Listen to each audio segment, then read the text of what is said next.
예, 전력전자회로 연구실 최승원입니다. 자료가 제가 따로 영상 저장하는 거라서 실명까지는 결혼은 어려울 것 같고, 우선 저희 박사님 오시면 제가 시간이 없어서 얘기를 많이 나누지 못했는데 그 소재 관련된 그 내용 듣고 좀 궁금했던 게, 어쩌면은 제가 궁금했기 때문에 이미 이런 내용들을 고민하고 계셨던, 혹은 고민하고 계시는 연구소나 또 관련 연구원 분들이 계실 것 같아요. 우선은 내용을 듣고 또 생각을 좀 정리를 한번 해봤습니다.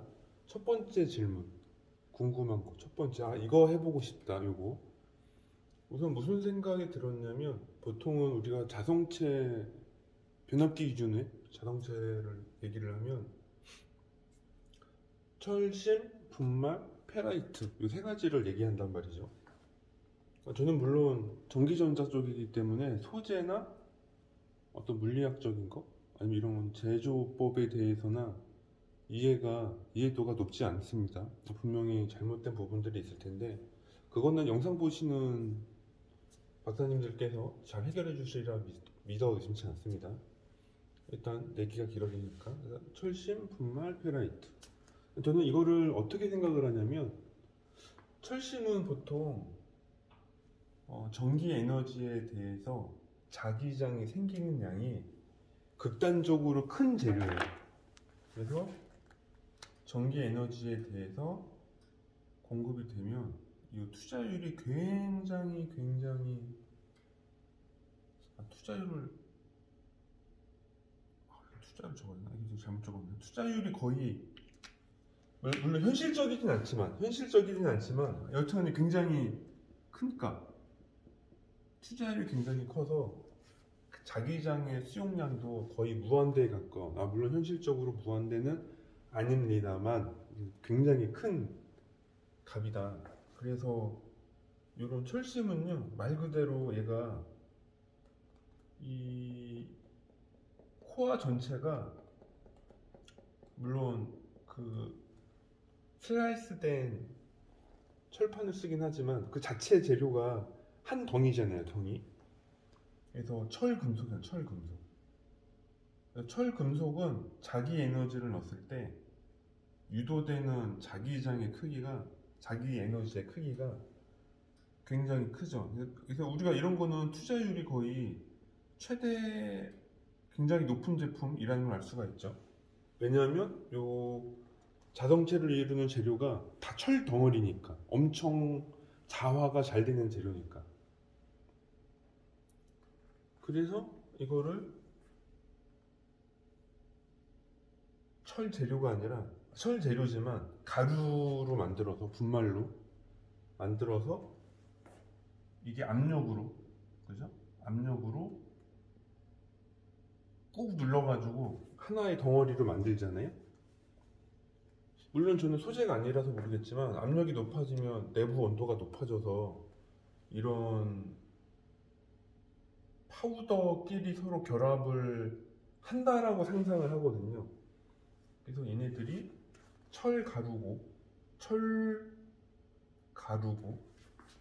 얘는 철이고 얘는 철인데 가루고, 압력으로 꾹 누르니까 이게 완전히 하나의 금속이 아니라 어떤 경계면을 가진, 혹은 약간의 공기층을 가진 그런 재료 상태라고 생각을 합니다.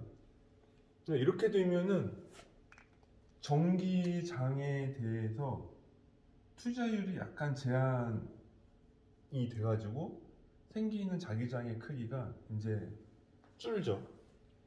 보통은 분말은 1.5 테슬라 정도 본다 이거죠.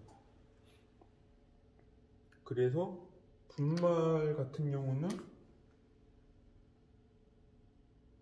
물론 분말에 이제 뭐 약간 나노 재료도 포함되어 있다고 치면은 한 6에서 20만 정도의 투자율을 가지고 있다라고 저는 보통 알고 있거든요. 투자율이 굉장히 높죠, 얘도. 그럼 페라이트는 뭐냐면, 페라이트는 철인데요, 가루를 태운 재료죠. 철 가루를 태운 겁니다, 불에. 그러기 때문에 똑같은 분말 재료인데 얘는 태웠으니까 산화막이 생긴 거죠. 요게 이제 철이고 철 소재고 요게 피막, 산화 피막 같은 게 생긴 거죠. 그래서 분말과 페라이트를 굳이 저보고 설명하라고 하면 철, 가루, 경계면, 공기도 똑같은데 산화가 된 부분이 들어가서 이런 철, 가루끼리의 어떤 거리를 훨씬 더 벌리고 있다라고 좀 믿어 의심치 않습니다. 결국에는 철심과 분말과 페라이트의 차이는 제가 그냥 상상력을 발휘하면 철 분자나 원자가 뭉쳐서 분자가 되고 분자가 이렇게 뭉쳐서 뭐 입자가 된다고 하면은 금속 덩어리냐 금속 가루냐 가루인데 산화 피막이 입혀진 가루나의 차이라는 거죠. 그래서 결국에는 얘는 투자율이 비투자율이 한 4천, 물론 굉장히 다양합니다만 4천이라고 할게요. 그럼 투자율이 팍 준 거죠. 여긴 거의 무한대값이었다가 6만에서 20만이었다가 4천까지 준 거라 이겁니다. 그럼 요 세 개를 비교하면 결과적으로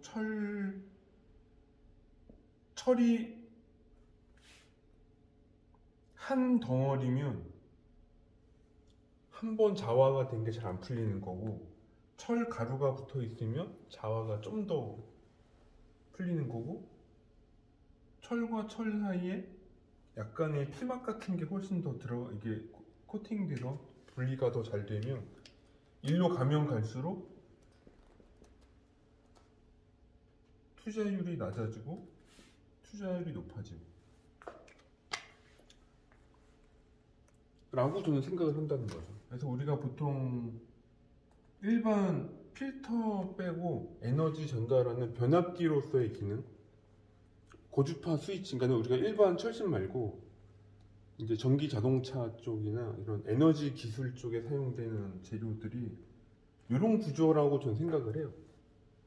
그래서 이제 뭐냐면은 오늘 막 얘기 듣고 예전에도 그 야금학회 가서 느꼈던 건데, 만약에 어떤 소재가 있는데 이거를 3D 메탈 프린팅을 했다고 쳐요. 그럼 물론 얘가 철에다가 다른 기타 금속일 수도 있을 것 같고요. 아니면 합금에 철이 있는 거일 수도 있겠죠. 여하튼간에 일부 성분은 철이고 일부는 철이 아닌 기타 합금일 거라는 거죠. 그러면은 앞에 논리를 따르게 되면은 전기전자 출신의 사람이 봤을 때 철은 같고 경계면과 공기도 같아요. 경계면과 공기는 오히려 앞에 세 개보다 제가 제일 클 겁니다. 얘가 제일 클 거예요. 아무래도 3D 프린팅을 하다 보니까. 대신에 철과 합금을 넣는다면 앞에 거 논리를 따랐을 때 요 마지막 페라이트, 그러니까 철과 피막이 있는 페라이트에서 합금 성분들이 피막이나 약간 전기 저항성을 띠는 물질이라면 이것도 일종의 비투자율을 가지지 않을까? 그러니까 그게 철이 됐건 합금 철이 됐건 어떤 기타 금속과 철을 섞은 어떤 재료일지 모르겠지만 분명히 얘도 비투자율을 가질 거라는 생각을 할 수밖에 없죠. 제가 아는 범위 내에서는. 어떤 식으로 철이라는 재료를 섞어서 만들지 모르겠지만 이거를 만약에 비투자율을 가졌다고 치면은 오늘 봤던 금속 3D 프린팅 기술을 접목하면 레이저로 분말 녹여서 어떤 형상을 만드는 거잖아요.